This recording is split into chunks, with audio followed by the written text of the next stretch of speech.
Among the events that will unfold on the day of Qiyamah, or in the lead up to the day of Qiyamah, is the blowing of the trumpet. And the blowing of the trumpet may take place 2 or 3 times according to different narrations. And after the blowing of the trumpet, the earth will shake very vigorously. And that will be part of what will put everyone to death.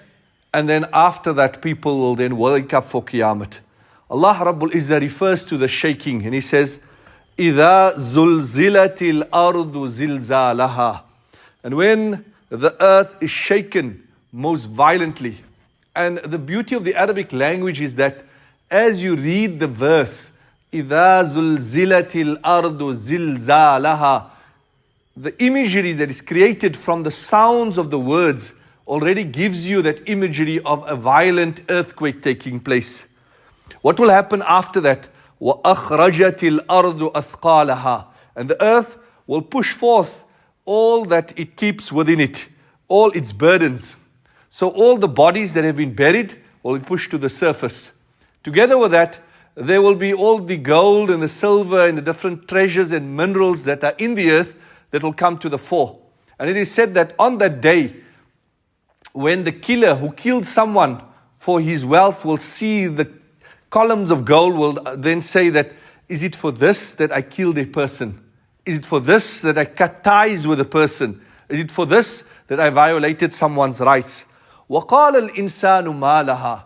And with all the changes that are taking place around, man will say, what is happening? يَوْمَئِذٍ تُحَدِّثُ أَخْبَارَهَا. On this day, the earth will narrate its story. What is the story of the earth? It will give testimony. It will give testimony either in favor or against a person. When a person does a particular sin, then there may be no person around, or there may be just 2 people around, or there may be a few people. But what is witnessing this is the walls, the bricks, the stones, the trees. All of this is witnessing the sin that is carrying out, and all of this will give testimony to say that this person committed this sin. By the same token, if a person does a good deed, then that is also being recorded, and it will give testimony in the person's favor. One of the amirs of the Tabligh, Maulana Inamul Hassan, rahimahumullah, he was flying from London to Delhi, and during the flight he read 16 paras of the Noble Quran. And his assistant who was with him said that, Maulana, you're so committed to reading the entire flight, you're not doing anything but reading. He said that the path of the plane, this entire part of the atmosphere, I want that to give testimony that this person passed through this part of the atmosphere and was reading the Quran, and all of that will give testimony in my favor, inshallah. So the earth will give either positive or negative testimony. بِأَنَّ رَبَّكَ أَوْحَى لَهَا. And all that is happening in the earth is because of the command of Allah. And then, now what will happen? يَوْمَئِذِ يَسْتُرُ النَّاسُ أَشْتَاتًا لِيُرَوْا أَعْمَالَهُم. People will be divided into groups so that they can see the effect of their actions. So after the judgment is taken place, there will be 2 groups. Either the people of Jannah or the people of Jahannam.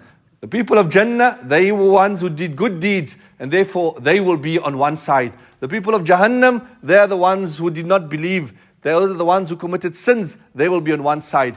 Another interpretation of this verse is that birds of a feather flock together. When we wake up on Qiyamah Day, the people of zina will automatically come together and they will move in a direction. The people who used to steal, they will move in one direction. The people who used to backbite, they will move in one direction. The people who used to violate the rights of others, they will move in one direction. So people of a particular sin will be grouped together so that you could know these are the people who are thieves. These are the people who are bandits. These are the people who are robbers. And then Allah Rabbul Izzah ends of the surah by saying, فَمَنْ يَعْمَلْ مِثْقَالَ ذَرَّةٍ خَيْرًا يَرَهُ. Whoever does an atom's worth of good will see the effect. What had happened was there was 2 Sahaba, and both of them had acted in a similar manner, in the sense that after the verse was revealed that وَيُطْعِمُونَ الطَّعَامَ عَلَى حُبِّهِ, the believers are those who feed others despite having the need and the love for the food, despite having that same need, they give it to others. So that's a very high level. So this person thought to himself that if we need to sacrifice on such a high level, so a beggar came to his door and all he had is one date in his house. So he thought to himself, one date, what's it going to do? I might as well tell him I don't have anything. And he sent the beggar away. And then there was another person who was involved in a white lie. And he thought to himself that, it's a small lie, there's nothing, this is just a minute thing. Allah revealed the verse to say, if you do a good deed equal to an atom, Allah will reward you on the day of Qiyamah. And if an evil deed is committed, which is even equal to an atom, you will see the effect of that. No deed is big or small by your criteria. Allah is the one who will judge, and Allah will take us to task. May Allah give us the ability to explore every avenue, to do all good deeds, to stay away from